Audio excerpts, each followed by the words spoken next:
the most infamous battle of the medieval age. The most famous army in English history.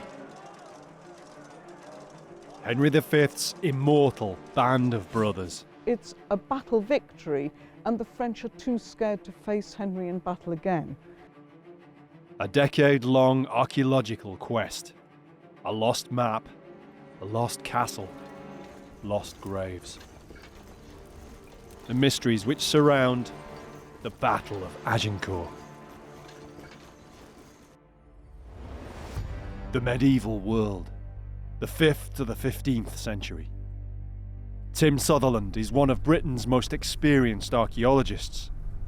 He and a team of specialists try to understand medieval life by exploring the realm of the medieval dead. We have a classic view of the storybook medieval life. We don't hear the stories about the common man trying to keep his family alive.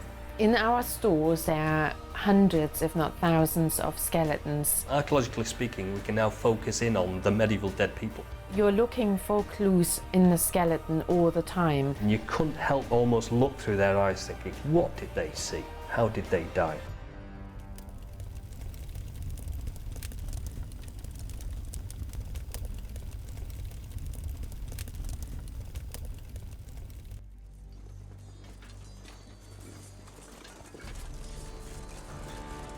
Of all the battles in the medieval age, Agincourt is among the best known. And of all the times English armies clashed with French, it was the most terrible. We all grow up in England reading about the Battle of Agincourt. We learn about it at school, we see it at the theatre. And to some extent, it's part of our national identity now. I think for most people the Battle of Agincourt is Shakespeare's Battle of Agincourt. The play Henry V, written in 1599, possibly the first play at the Globe Theatre when it was newly built. 40 miles south of Calais in northern France, the Normandy fields lie silent. Nowhere more so than around the tiny village known as Agincourt. These fields hide secrets that have puzzled historians and archaeologists for many years. We think we know everything about the Battle of Agincourt, and that's one of the problems, because what we really know is very little. And so we need to look for the truth. That's what we need to be aiming for. Battlefield archaeology is a relatively new academic discipline. Archaeologists like Tim Sutherland are uncovering new data on medieval battles in a way that documentary research alone cannot. Tim has investigated many medieval battle sites and located the last resting places of many of the nameless men who lost their lives. But Agincourt is a thorn in his side. Thousands are thought to have died somewhere here, yet no mass grave nor a single skeleton can now be found. The battlefield and its lost dead have come to haunt and obsess Tim. What we need to consider now is where are the dead from the battle? Are they in the immediate vicinity, or are they nowhere near here? So somewhere around here there are thousands of the dead from the Battle of Agincourt, but we just can't find any traces of them yet. Tim's quest to find the Agincourt graves is inextricably linked with his research into another historical figure who lived 400 years after Agincourt. John George Woodford is Tim's archaeological forebear and an enigma of a man. A British Army officer, Woodford supposedly located some of the graves from Agincourt. Tim has been trying to work out where. It's a detective trail that he's been on for more than a decade. In the years after Waterloo and Napoleon's defeat in 1815, the British Army remained in France. There was no more fighting to be done, and so instead, Woodford could turn his attention to his passion for antiquities and history. In 1818, he took a company of his soldiers with the intention of exercising them in the new art of archaeology. Their objective, not far away, was the battlefield of Agincourt. Over the years, Tim has become captivated with the tantalising accounts of what Woodford found at Agincourt. He was one of the first archaeologists, and perhaps the first battlefield archaeologist. He claimed to have found not only bones, but arrowheads, rings, and a gold coin. As such, these are the only archaeological finds from the battle ever recorded. The problem is, where did he find them? After a long search, Tim has found some of the letters and the sketches Woodford made of the finds. But the trail ran dry, as the key papers were thought to have been lost in a fire. Now he's found that some of the Woodford collection may have survived. To investigate, he heads north. Woodford lived out his days in the Lake District. An eccentric antiquarian, he lived in a house overlooking Derwentwater, surrounded by his notes, letters, and artifacts, maybe including some of those he found at Agincourt. But when he died, it was all split up, and much of it was lost. Tim has found that part of this scattered material has come to light in Keswick Museum in Cumbria. Well, hopefully, we're going to examine one of Woodford's diaries, or his notebooks, and hopefully it will contain some information we're after concerning his excavations on the battlefield of Agincourt. At the time of his death in 1879, Woodford was a Major General, the last British officer still surviving from the Battle of Waterloo. He and his brother Alexander served in the British Army of the Duke of Wellington. Many of the letters and papers in the archive relate to this time in Woodford's life. It makes me wonder whether Woodford was as interested in Agincourt because he fought at Waterloo. This was his own personal huge battle. Waterloo meant a great deal, obviously, because he was English and they were victorious, but also he was there with his brother, part of his family, and then there's a sort of an anticlimax after anything major, but something the size of Waterloo, this battle, it must have been a massive anticlimax afterwards. And how do you fill your time after something like that that's taken over your whole life? And so what he does is he goes to visit another famous battlefield, which isn't far, and goes to Agincourt, starts to map the terrain, make a grand plan. Then he actually gets permission to carry out an excavation on the site of the battlefield, and he's very successful. He finds a mass grave and he finds artifacts related to the battle in the mass grave. The map, the finds, all enticing. But up to now, Tim hasn't been able to find the all-important evidence. Can these notebooks reveal a clue? This is his private notebook. He's not expecting it to be published. In his day, he was almost unique. He was walking around doing what I would consider battlefield archaeology. He was going to certain sites and he was recording what he saw and what was there to record, including carrying out small excavations. And at Agincourt, this is crucial because in 1818, this is one of the first times this ever happens, and he's on record as happening. All the little key elements that we need to pinpoint his excavations at Agincourt are just not here yet. I've still not found them. And maybe they just don't exist any longer. There's definitely a page missing because it starts in the middle of a sentence, which means that this is not all the original book. How much is missing? That's the crucial thing.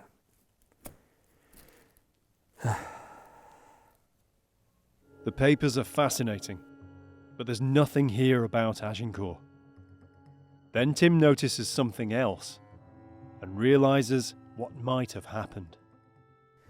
I was just about to pack up all the notes and the letters, including the notebook, when I realised that this is gold lined, but some of the letters here are also on paper that is gold lined. And you can see that this has been taken from a notebook. And I've seen this paper before. This paper is the exact same paper that John Woodford wrote to his brother in February 1818. So it was from a notebook identical to this that he removed the paper, wrote a letter to his brother. Now, one would assume that that notebook is the one that he was using during the excavations. In which case, has the whole notebook been disassembled and is now in fragments, such as this? So are we not looking for a notebook anymore? Are we looking for hundreds of pieces of paper, some of which contain the details of the excavations from Agincourt in 1818? He still doesn't know where Woodford found the mass grave. So it's all here. We're surrounded by so many clues, but we just need the last one. There's only one missing now, and that's it. We've got everything else. We know all we need to know about Woodford. His detail about how he walked around the landscape, his letters from the king. We haven't got that last little bit of information about exactly where he was digging. That's all I want, and I can't find it. How close can you get? How frustrating is it? It's unbelievable. I just wish he was here. I just wish I could ask him, where were you? Where were you at Agincourt? There's no magic X to mark the spot, so Tim goes back to where he started, reading Woodford's notes and the letters home about his excavations at Agincourt. Where did he discover the graves? Tim returns to the battlefield. Using all his experience as an archaeologist, he has a hunch as to where Woodford made the finds. As part of his work in 1818, Woodford drew a map showing his interpretation of how the English and French battle lines may have fitted into the landscape. Of course, it doesn't show the exact site of his excavations, but it does show the site of the calvaire, traditionally where the French dead are commemorated, and where Tim excavated in 2007. All the surrounding fields Tim has surveyed, either with metal detecting or geophysics. Nothing relating to the battle, or even hardly to the medieval period, was found. Only one field remains. It's right next to the calvaire enclosure. Could it be in this field, not the calvaire itself, where the graves lie? So we're in the field to the south of the calvaire, which lies behind us there, and we're in the field that's officially never been ploughed. This looks like a pretty flat field, and of course when the grass is really long it almost is a flat field, but now it's just early spring, and if you look really low on the ground at ground level, you can see there are certain depressions, there are certain rises, certain depressions, and of course one of the biggest anomalies in this field is this depression here, which again looks almost flat, but it's the distinct depression in this field. Now we don't know what this is. The hollow in the field is enticing. In 1818, Woodford somehow knew where to look. Was this known then as the gravesite? Or is it just a natural feature? Is this, for example, a natural sinkhole? Because underlying all this landscape is chalk, and they form natural sinkholes where everything goes down, it finally fills up with soil. But of course this could be a mass grave. And it could be also the mass grave that was excavated by Woodford in 1818, subsequently filled in, and of course it falls in again, becomes a hollow yet again. So it could be the place we're looking for. And without more survey, without archaeological excavation, we don't know. The problem is that for a geophysical survey, French law requires not only landowner permission, but also the go-ahead from the Archaeological Directorate, the DRAC. This is the one field for which Tim cannot obtain archaeological permission. To say it's frustrating for him is something of an understatement. We've been coming here now since 2002. Now it's 2014, 12 years later, we've been in and out of France. Every single time we come here, it's, paperwork, you've got to go through the administration and all the niceties. The primary objective is to do the archaeology, and of course that's not as easy as it sounds. You can't just walk into a field and dig a big hole. Tim remains the only archaeologist since Woodford, 200 years ago, to conduct serious work here. And all this in the run-up to the 600th anniversary of the battle in 2015. Back in 1818, Woodford's opening of the graves caused such offence that he was ordered by his overall commander, no less than the Duke of Wellington himself, to stop the work. But Tim has been involved too long now to stop his research. There were other aspects of Woodford's investigations that could reveal more about the story of Agincourt. One target of Woodford's research had a direct link back to the events of 1415, the castle of Agincourt. Several of the chronicles describe how Henry V's victory got its now famous name. Heralds had a privileged position in medieval warfare. Their diplomatic immunity meant they could move freely between the English and French armies. They were observers and sometimes arbiters, and had important functions to perform, even when the fighting was over. Henry called the French herald to him after the battle and said, "What is the name of that castle?" And the herald said, "Agincourt." And then you get the story that the king says, "We shall name the battle Agincourt after that castle, as is the tradition." In fact, it's the first known mention of this idea, a tradition, that battles were named after castles. Even if the chronicles are accurate, no castle remains to be seen at Agincourt today. Most of the village dates to the 19th, the 18th, or at the very earliest, the 17th centuries. But research is showing a little of what was here in 1415. The only medieval sites that survive in the village are the castle site, and there are no standing remains now, but there have been excavations there in the 1970s, and the church. The church dates back, or the site of the church dates back to the middle of the 13th century, but the current structure is 16th century. There's no record of the church or castle playing any role in the battle, which is today believed to have been fought on open ground to the east of Agincourt village. But as Tim's previous work has shown, there's no actual evidence to prove that the battle was fought in this area. No archaeological finds have ever been made. Tim knows because he's tried, along with metal detector expert Simon Richardson, in surveys dating back to 2002. So if we look at other maps that follow on from this one, historical maps showing the position of the battlefield can't be trusted either. No medieval maps exist which show the battlefield. The earliest are too vague and only mark its approximate location, somewhere near Agincourt.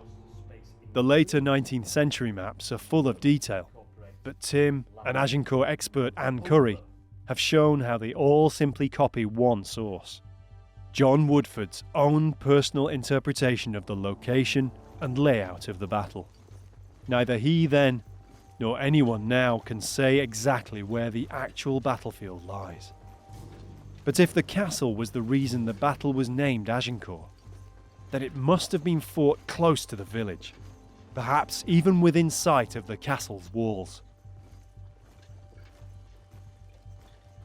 What if it were possible to rebuild the castle and replace it into the Agincourt terrain? How visible would it have been, and from what directions? Woodford noted what remained of the castle when he visited in 1818. so when Woodford came into this field in 1818, apparently there was the remains of a tower just behind me here, and also in the bottom of the field here, he marks down a moat. Now, whether it was a real moat or not, I don't know, because it was unlikely to be a moat that surrounded this hill, because the back of the hill is significantly higher than the front. And that's gone now. So, of course, we can't see any of that, but it's presumably something that existed of the castle when Woodford walked into this field in 1818. Now it's just a grassy field. But to the trained eye, there are traces of archaeology here. There's obviously something inside the hillside there, which makes me believe that there's something like a structure, something that stops the grass from growing and gets the moisture away from that area. But other places are very lush green grass, where there's obviously, definitely hollows in the ground, and there's moisture content there, and it means there's something wet. So of course down here we'd expect that, that's where the moat used to be. And up there we'd expect less of it, which is just exactly what happens where the grass is shorter and where there's less moisture on the hill where the castle used to be.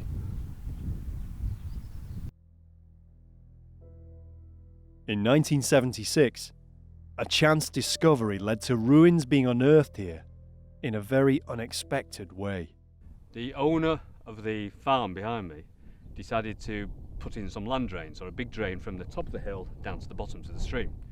And so got an earth moving machine, a big digger in, and he started to dig what he thought was a simple trench from the top to the bottom of the field. He came across some limestone rubble, and then some building material, and then some huge amounts of soil and silt and ash and all sorts of things. And that attracted the attention of the locals, and they all came to have a look down this hole. The locals had unwittingly revealed the foundations of massive walls or vaulted stone rooms, perhaps cellars underneath the castle's buildings or towers.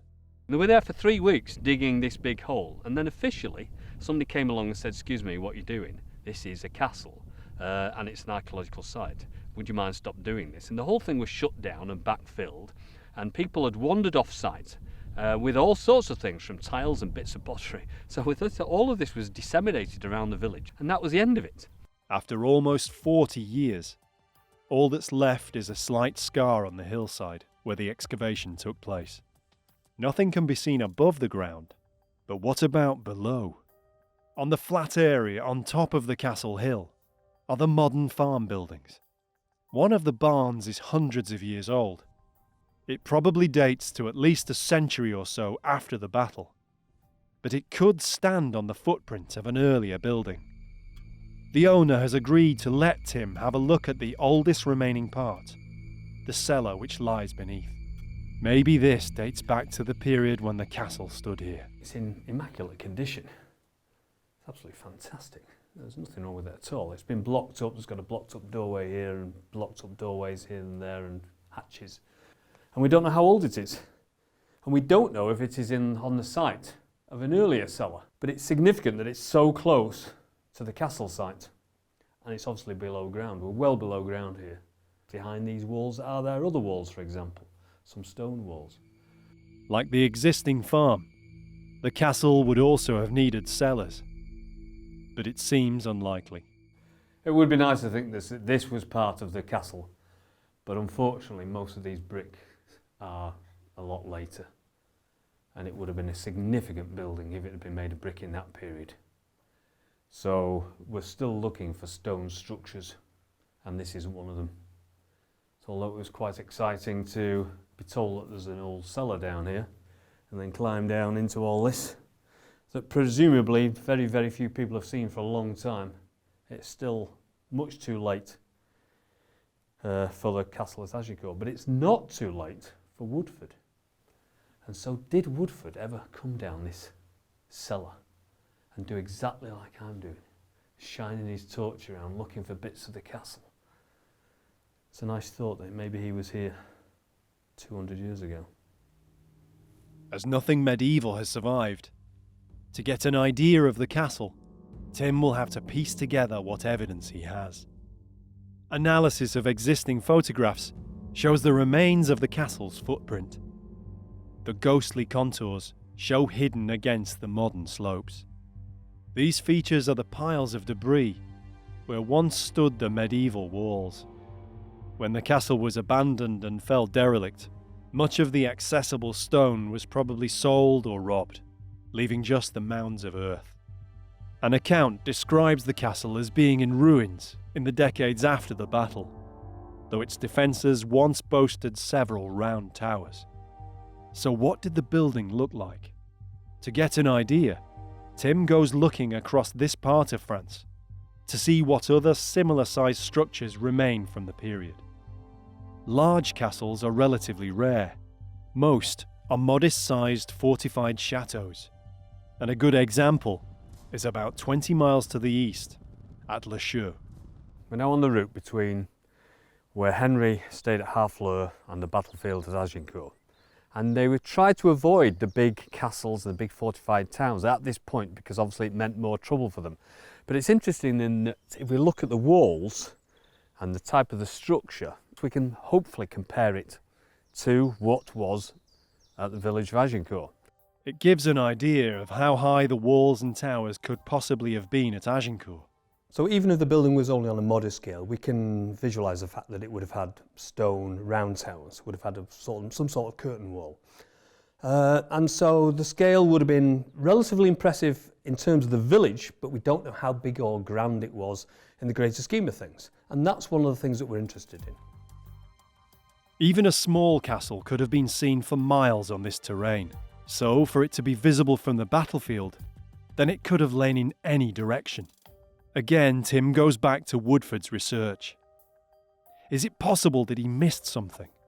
He's found a clue, just a shred, but it's tantalising. As well as digging in the ground, Woodford also spoke to the villagers of Agincourt, recording stories relating to the battle, handed down over generations. They're impossible now to prove or disprove, but they do offer fascinating insights into where the battle might really have been fought.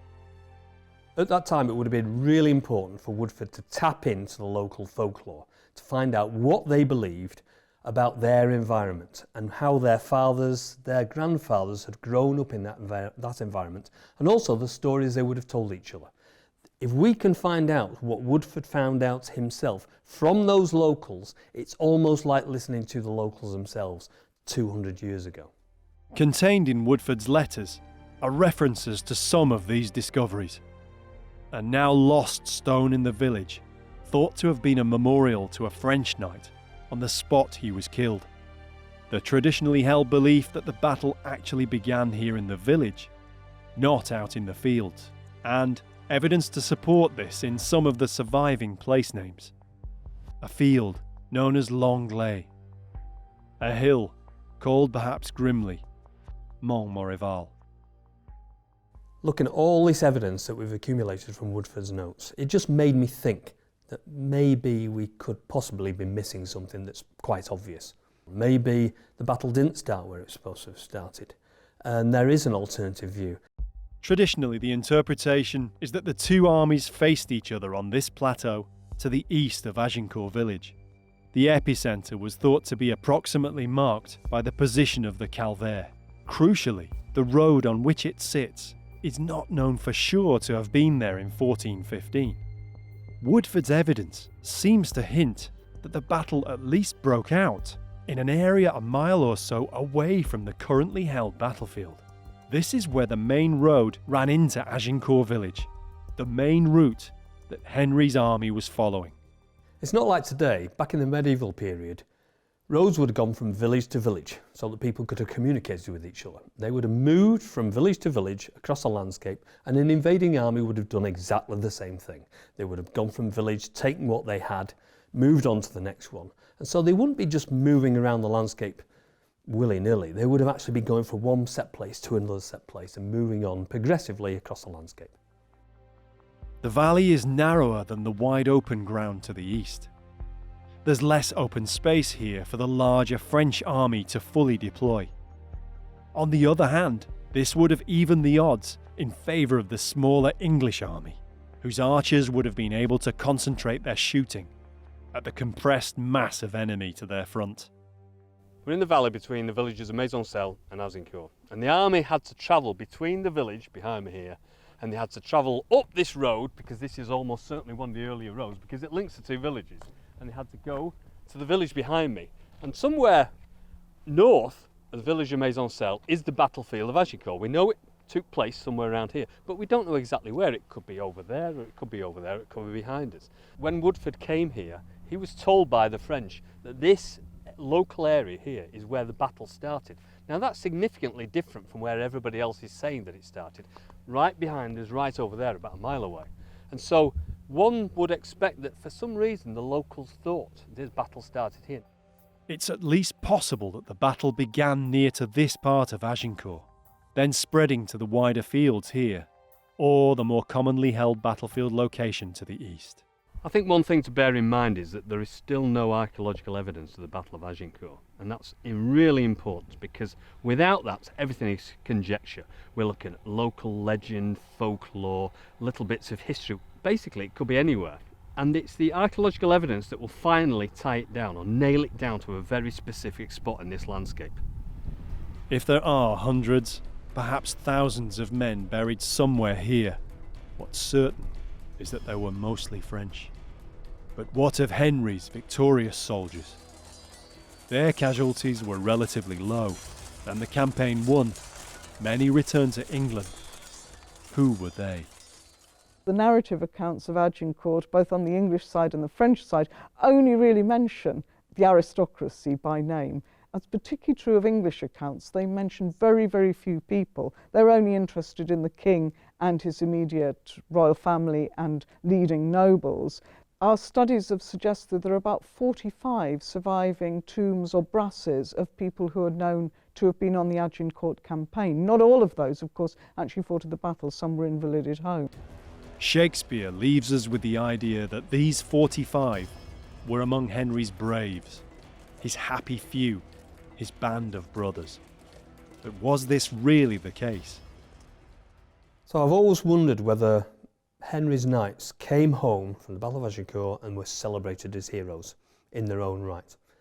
Was it like the Battle of Waterloo in Woodford's time, where they were known as Waterloo men for the rest of their lives and celebrated as such? Did England really have a sense of its great victory? Or did Shakespeare invent this for the benefit of his contemporaries 200 years after the historical events? What we hear there are Shakespeare's words, not words of 1415.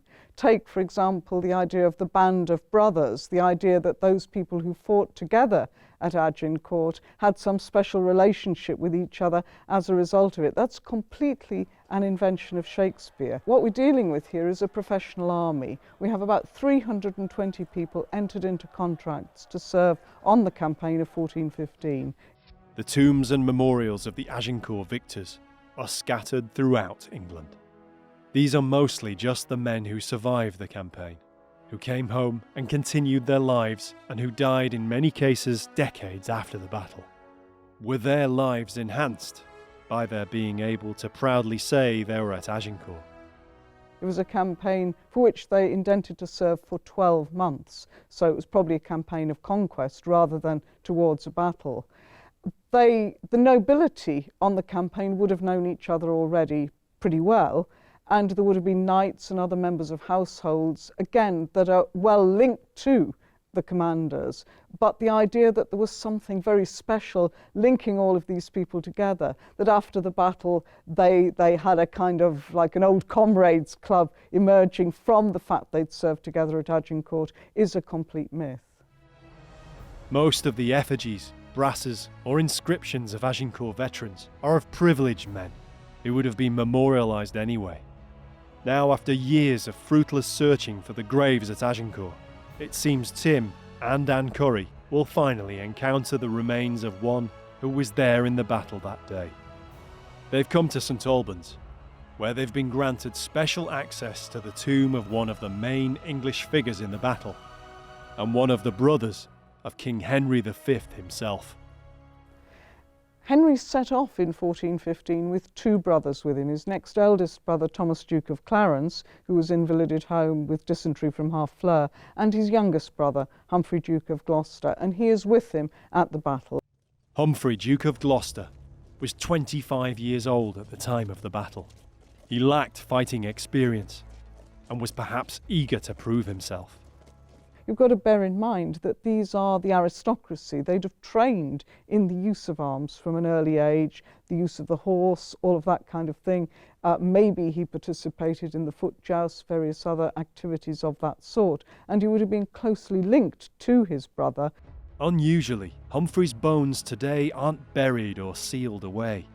The coffin is in an open vault just beneath the shrine of St Alban himself. Right, so apparently he's down here. Yeah. So he's not exactly under the tomb, but this is apparently a modern reconstruction of the entrance. Oh yes, quite a long way down. Yeah. Shall I go first? Mm-hmm. Should be interesting. Well, after you, I think, Tim. Thank you very much. I'll my slightly larger feet. These are very worn.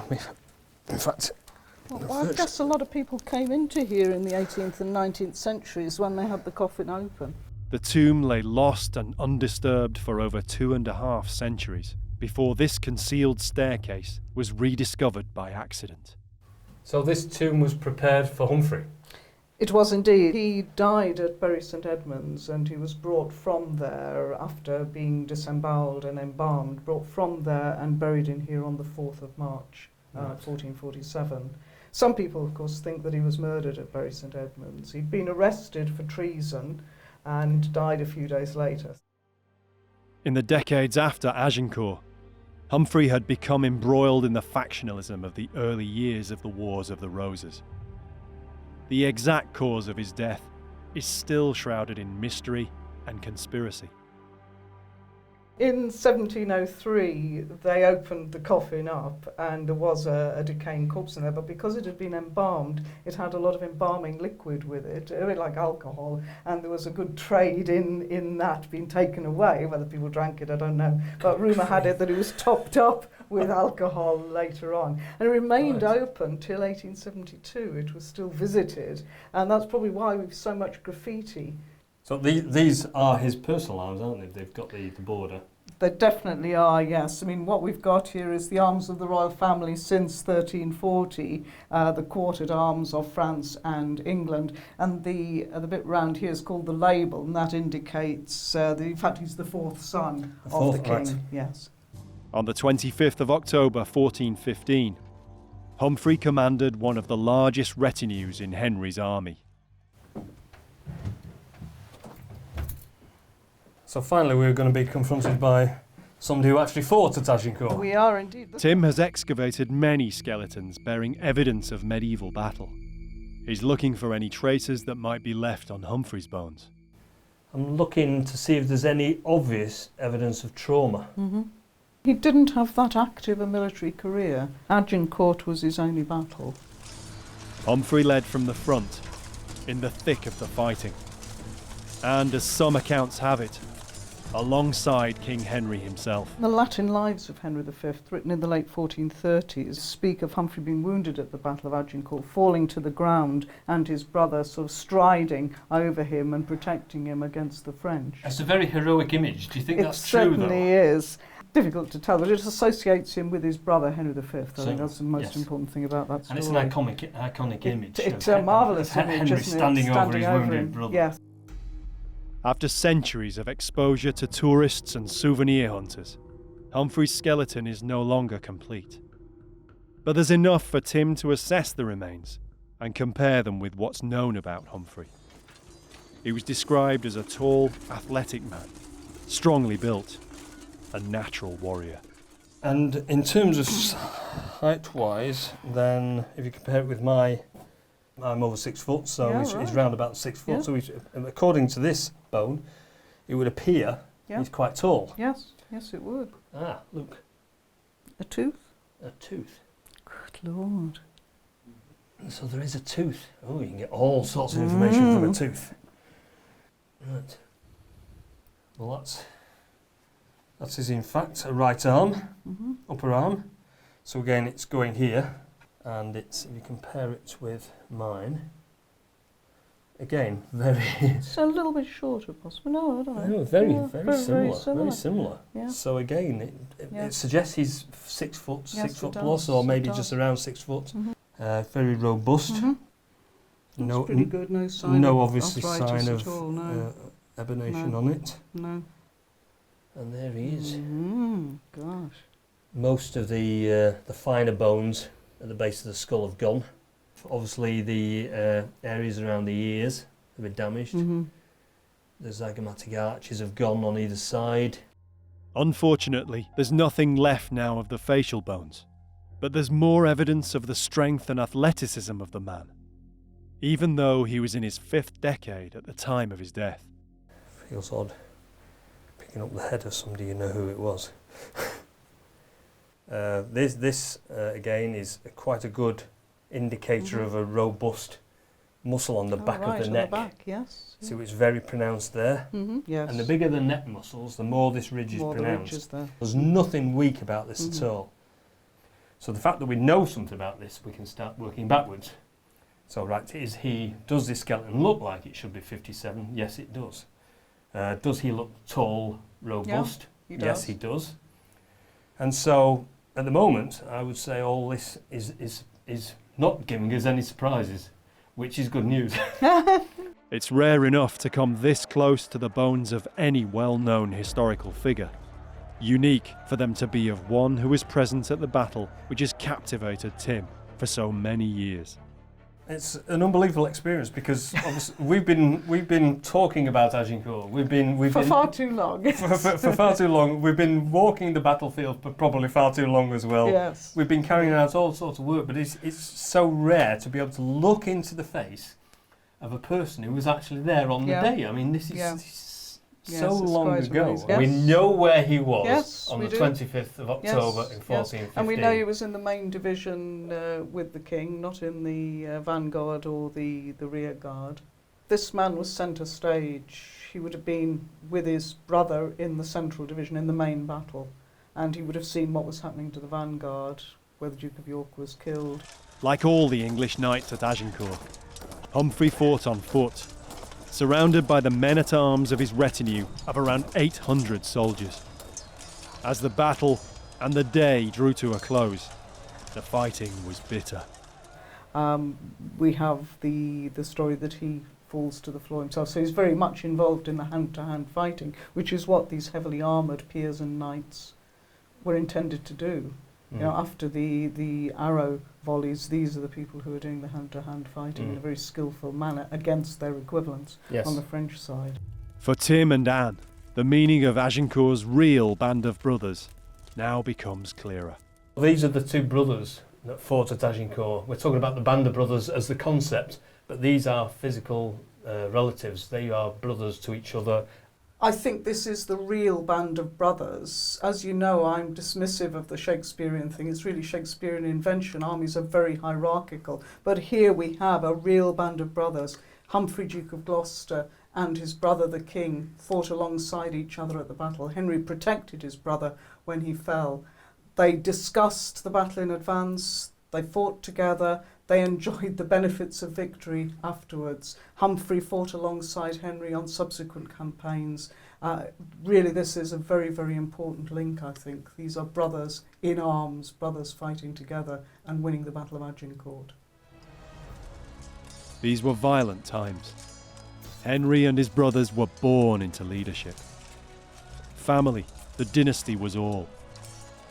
Agincourt may have been fought while his army was trying to escape, but overall, the campaign was far from defensive.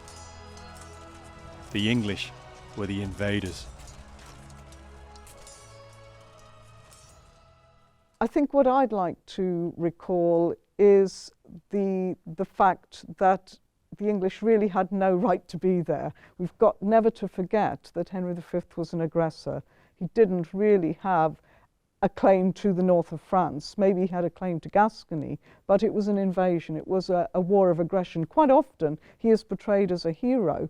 In fact, maybe we should see him as an aggressor. The other thing we should bear in mind is the English and the French were enemies for many centuries. 1904, the Entente Cordiale, and then the First World War brought them together. And now we have a Europe that is peaceful because of the effects essentially of the First and Second World Wars. Maybe we should look back without too much idea of the heroism and the colourful nature of medieval warfare, but regard it as warfare and quite a serious thing that we should condemn as much as we condemn modern warfare.